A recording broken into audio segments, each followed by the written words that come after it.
پیش ہے ہندی زبان میں اپڈیٹ۔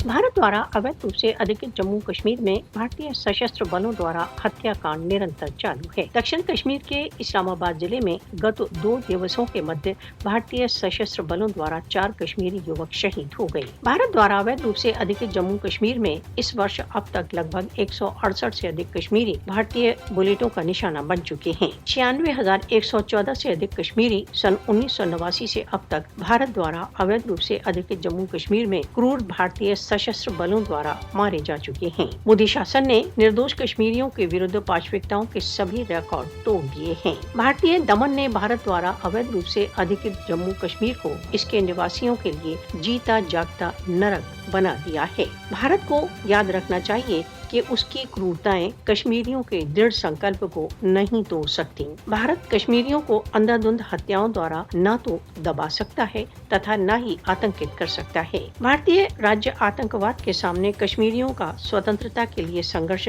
अधिकाधिक सशक्त होगा। विश्व समुदाय को भारत द्वारा अवैध रूप से अधिकृत जम्मू कश्मीर की निर्मम हत्याओं को रोकने के लिए तुरंत रूप से पग उठाना चाहिए। क्रूर भारत को भारत द्वारा अवैध रूप से अधिकृत जम्मू कश्मीर में अपने अपराधों के लिए उत्तरदायी ठहराया जाना चाहिए।